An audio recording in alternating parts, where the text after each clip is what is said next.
कभी आपने सोचा है जो सेब न्यूटन के सिर पे गिरा था, अगर वो आपके सिर पे गिरता तो आप क्या करते हैं? आप अपनी किस्मत को कोसते या गाली देते थे कि साला मेरे साथ ही ऐसा होना था। पर उसने हमें क्या दिया? Law of gravity. और न्यूटन को क्या मिला? उसके क्षेत्र में फेम और success. Test the power of observation. Hello दोस्तों, मेरा नाम है मनीराम पालीवाल। इस चैनल पर मैं पर्सनल इंप्रूवमेंट और स्किल डेवलपमेंट पर बात करूंगा। अगर आप अपनी नॉलेज को मेरे साथ इंप्रूव करना चाहते हैं तो please subscribe my channel. Albert Einstein का एक बेहद ही फेमस थॉट है, imagination is more important than knowledge. कल्पना शिक्षा से ज्यादा जरूरी है। पर आपको पता है, किसी भी चीज को ऑब्जर्व किए बिना इमेजिनेशन करना नामुमकिन। जब आप किसी चीज की कल्पना करते हो तो आप कहीं ना कहीं किसी चीज को ऑब्जर्व करते हो। हैरी पॉटर कितने लोगों ने देखी है?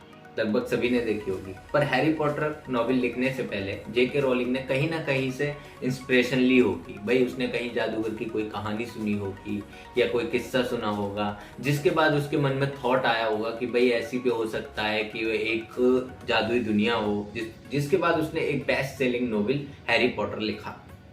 भावेश अग्रवाल के बारे में कितने लोग जानते हैं? भावेश अग्रवाल ओला कंपनी के फाउंडर हैं, जिन्होंने कार रेंटिंग कंपनी चालू की। क्या भावेश अग्रवाल को जो प्रॉब्लम आई वो आपको नहीं आई होगी? आई होगी, पर आपने उस तरीके से नहीं सोचा जैसे सब लोग सोचते हैं। ऑब्जर्वेशन एक ऐसी स्किल है जिसका यूज करके आप कुछ भी बड़ा कर सकते हैं। भावेश अग्रवाल ने एक मल्टी बिलियन कंपनी बना दी, आप क्या नहीं कर सकते? अब ऐसे बहुत से उदाहरण हैं जिन्होंने ऑब्जर्वेशन स्किल का यूज करके अपनी कंपनी या अपने कोई भी बिजनेस को मल्टी बिलियन बनाया है। जैसे कि आप पीयूष बंसल को ले लीजिए, लेंसकार्ट जैसी कंपनी उन्होंने बनाई है। उसके अलावा आप Ritesh Agarwal, OYO founder, Vijay Shekhar, Paytm founder, Ravichandran, Byju's founder, आप किसी का भी उदाहरण ले लीजिए, जो भी अपनी फील्ड में अगर ऊपर गया है तो उसने अपने ऑब्जर्वेशन स्किल का यूज जरूर किया है। ऑब्जर्वेशन की एक और क्वालिटी है, ये उसी फील्ड में वर्क करता है जो आपका प्रोफेशन है या जो आपका पैशन है। 3 दोस्त हैं और तीनों ताजमहल देखने जाते हैं। तीनों एक ही चीज को देखने जा रहे हैं और तीनों के प्रोफेशन अलग हैं। एक आर्किटेक्ट है, एक सिंगर है और एक शायर है। अब जो आर्किटेक्ट है वो ताजमहल को देखकर कुछ इस तरीके की इमेजिनेशन करेगा या फिर ऑब्जर्व करेगा कि ऐसी इमारत हो सकती है। दूसरा, आप शायर को ले लीजिए, उसे देखकर कुछ इस तरीके की शायरी आएगी, मोहब्बत को नसीब अगर तेरा साथ हो जाए, मेरा छोटा सा आशियाना ताजमहल हो जाए। कुछ इस तरीके की शायरी उसके दिमाग में आ जाएगी। अब बात करते हैं अगर सिंगर की, तो सिंगर के दिमाग में क्या आएगा? भाई ताजमहल को देखकर उसके दिमाग में आएगा, सुनो सुनो ना संग मर ये मीनारें। अब यहाँ पर हमने इस एग्जाम्पल से देखा क्या, तीनों अलग अलग हैं, तीनों को प्रोफेशन अलग है, पर वो केवल एक ऑब्जेक्ट को देख रहे हैं और एक ऑब्जेक्ट से तीनों अपने अपने प्रोफेशन के हिसाब से ऑब्जर्व कर रहे हैं। That's the power of observation. अब आप समझ चुके हैं कि ऑब्जर्वेशन किसी सुपर पावर से कम नहीं है।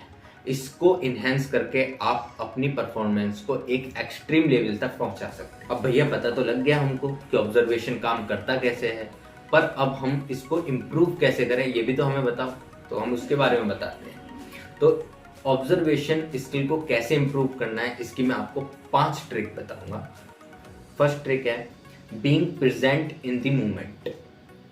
ऑब्जर्वेशन आपके मोमेंट में रहने से आती है। आपके आसपास क्या हो रहा है आपको उस पर फोकस करना हो। आपका दिमाग वही होना चाहिए जहां आप प्रेजेंट में हैं।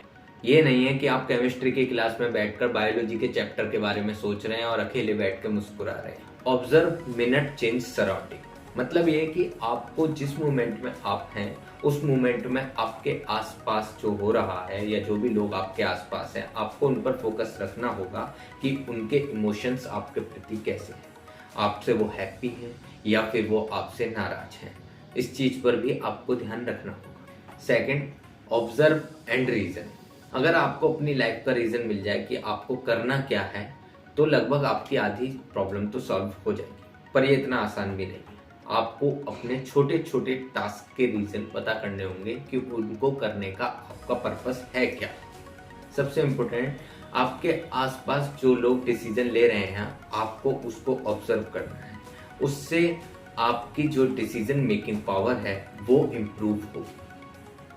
Third, observation improve problem solving. किसी की भी लाइफ विदाउट प्रॉब्लम हो ही नहीं सकती। अगर भाई लाइफ है तो प्रॉब्लम होगी ही। तो फर्स्ट आपको अपनी डेली लाइफ प्रॉब्लम को ऑब्जर्व करना है कि एक्चुअल प्रॉब्लम है क्या। देन आपको जब प्रॉब्लम मिल जाए तो आपको उसके इनोवेटिव सॉल्यूशन ढूंढने हैं और उन इनोवेटिव सॉल्यूशन में से आपको सबसे बेस्ट सिलेक्ट कर। सच में यह बहुत ही ज़्यादा अमेजिंग है, इससे आप अपनी डेली लाइफ प्रॉब्लम को बहुत जल्द सॉल्व कर लेंगे। अब आते हैं हम नंबर 4 पर, ऑब्जर्व एंड डिडक्ट। अब यहाँ पर आपको अपने बिहेवियर को ऑब्जर्व करना है, उस बिहेवियर को ऑब्जर्व करना है जिससे आपको प्रॉब्लम आ रही है। और सेकंड, आपको उस चीज पर भी ध्यान रखना है कि आपके आसपास के लोगों को आपके उस बिहेवियर से प्रॉब्लम हो रही है या नहीं। देन आपको जब पता लग जाए कि आपके बिहेवियर में ये प्रॉब्लम है तो आप उसे डिडक्ट करके खत्म कर सकते हैं। अब आते हैं नंबर 5 पर, ऑब्जर्व एंड इनहेंस। ये आपकी पहले वाली ट्रिक से थोड़ा सा उल्टा है। इस वाली ट्रिक में आपको अपने उस बिहेवियर को डिडक्ट करना है जिससे आपकी लाइफ में वैल्यू ऐड हो रही है। वो आपकी कोई भी हैबिट्स हो सकती है, जैसे कि आप बुक्स पढ़ते हैं तो वो हो गई, या आप नोट्स बनाते हैं तो उसको आपको इम्प्रूव करना है। अगर आप नोट्स बनाते हैं तो बहुत अच्छी बात है, बुक्स 1 घंटे पढ़ते हैं तो आप उसे 2 घंटे कर सकते हैं। तो इन चीज़ों को आप इम्प्रूव करके अपनी परफॉर्मेंस को इन्हेंस कर सकते हैं।